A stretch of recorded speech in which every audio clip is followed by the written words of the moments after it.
पांडुरंग हरि वासुदेव हरि।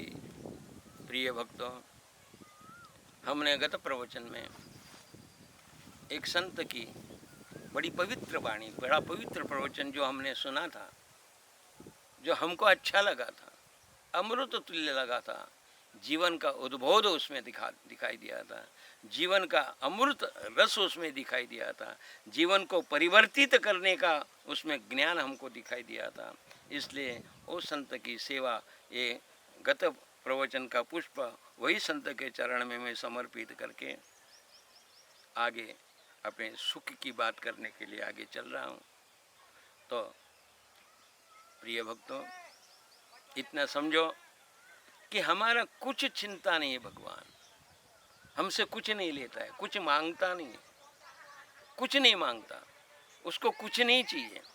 जिन्हें विश्व निर्माण किया, जिन्हें विश्व निर्माण किया, जिन्होंने ये सागर का पानी निर्माण किया, जिन्होंने सृष्टि ब्रह्मांड में फल निर्माण किए, जिन्होंने पंचभूत महा निर्माण किए, जिसके प्रेरणा से सूर्य चंद्र ग्रह ये घूमते हैं, उनको क्या चाहिए? कुछ नहीं चाहिए। उन्हें कुछ नहीं चाहिए, वो कुछ नहीं मांगते और कुछ नहीं मांगते और कुछ छीनते भी नहीं, कुछ लेते नहीं, उनको कुछ लेना नहीं, कुछ देना नहीं। बस ये तो हमारा भ्रम है कि भगवान हमसे कुछ मांग रहे हैं। हमारी समझ फेर है कि भगवान हमसे कुछ ना कुछ ले रहे हैं। भगवान कुछ नहीं लेते हैं। मेरे प्यारे मित्रों, भगवान को हम दे भी कह सकते हैं, क्योंकि जो त्रैलोक्य का नायक है, त्रैलोक्य का मालिक है, त्रैलोक्य जिसके संचालन जो कर सकता है, जिसकी भ्रुकुटी हलने से विश्व कंपायमान हो सकता है, जिसकी इच्छा से कर्तुम अकर्तुम अन्यथा कर्तुम शक्ति जिसकी है, उसकी एक शक्ति से विश्व का लय हो सकता है, प्रलय हो सकता है, नाश हो सकता है, उद्गम हो सकता है, निर्माण हो सकता है, उसे हम क्या दे सकते हैं? उसे हम कुछ नहीं दे सकते हैं। हम क्या है? उस सूर्य को, एक काजवा क्या दे सकता है? जुगनू उसको क्या दे सकता है? क्या जुगनू के प्रकाश के सूर्य प्रकाशमान होगा? क्या हमारे देने से भगवान समृद्ध बनेंगे? क्या हमारा ले लेने से भगवान की वृद्धि बन जाएगी? कुछ नहीं है, ऐसा कुछ नहीं है। भगवान किसी से कुछ नहीं लेते और भगवान किसी को देते भी नहीं। जो भी कुछ हमें प्राप्त होता है, जो भी कुछ हम करते हैं, हमारा गत जन्म का, ये जन्म का जो कर्म है, कर्मानुसार हमको इस दुनिया में जो सांसारिक सुख जिसको हम बोलते हैं वो प्राप्त होता है, सांसारिक दुख जिसे हम बोलते हैं वो हमें प्राप्त होता है कर्म के अनुसार। बाकी जिस कर्म जैसा कर्म करेगा वैसा फल देगा भगवान। ये है गीता का ज्ञान। गीता यही हमको समझाती है, यही सिखाती है कि हमको जीवन में ऐसे कर्म करने का है कि यदि हम दरवाजे के पास में बबूल का पेड़ रोते हैं, बोते हैं, तो बबूल का पेड़ बोने से हमको मीठे फल खाने को नहीं मिलेंगे। बबूल का पेड़ बोने से हमारे पाँव में कांटे ही लगेंगे। हम कर्म यदि क्रूर करेंगे, हम कर्म यदि खराब करेंगे, तो हमको उसका फल भी खराब ही मिलेगा।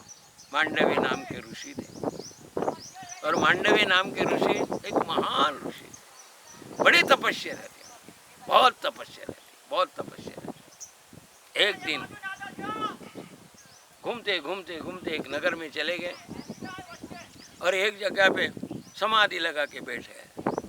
और मांडवी ऋषि समाधि लगा के बैठे तो उसके बाजू में से एक चोर निकला। और चोर निकला तो पीछे से राजा के सैन्य दौड़ते आए थे। उसने देख लिया और वो घबरा गया चोर।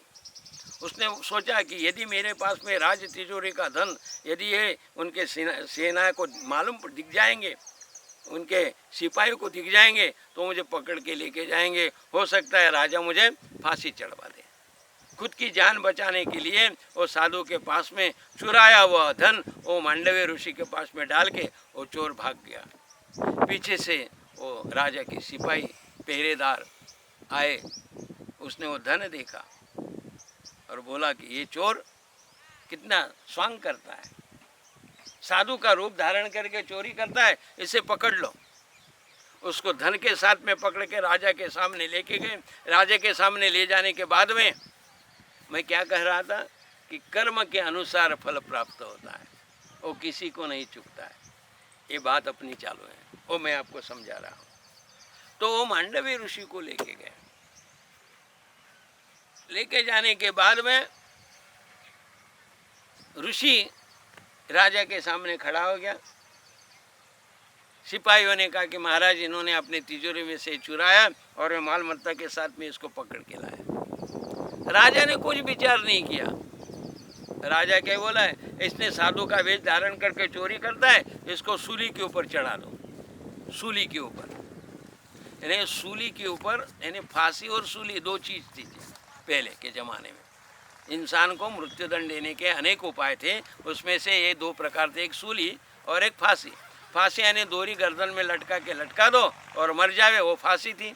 और सूली यानी सूल जैसा रहता था, उसके ऊपर बैठा दो, अपने अपने वजन से सूल अंदर अंदर चढ़ जावे और इंसान चीर के मर जावे। बहुत यातना देना हो तो सूली पे चढ़ाना, ऐसा धर्म था। तो राजा ने उसको सूली पे चढ़ाने का आदेश दिया।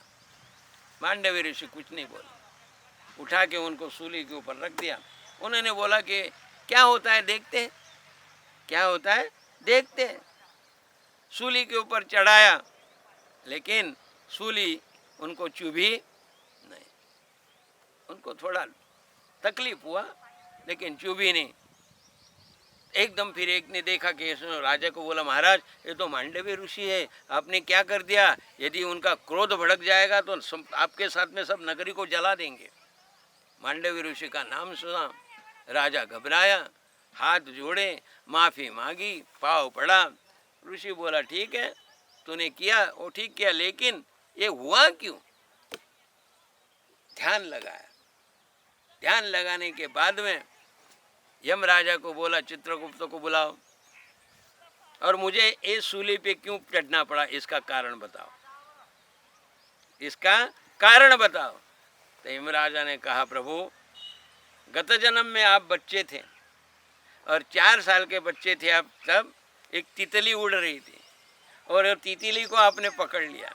और तितली को आपने पकड़ लिया और पकड़ने के बाद में उसका हाथ में रखा और बाजू में एक कंटक था, यानी कांटा था, उसको तोड़ा और तितली के पिछले भाग में आपने वो कांटा चुभोया और तितली फड़फड़ाई। वो देख के आप हंसे और हाथ से उड़ गई। एक कर्म आपसे हुआ था, तितली के पिछले के बाजू में अपने कंटक को लगाए, इसलिए आपको पिछले बाजू के ऊपर सूल के ऊपर चढ़ाया। कर्म जैसा कर्म वैसा फल। इसमें प्रभु मैंने कुछ गुनाह तो नहीं किया ना।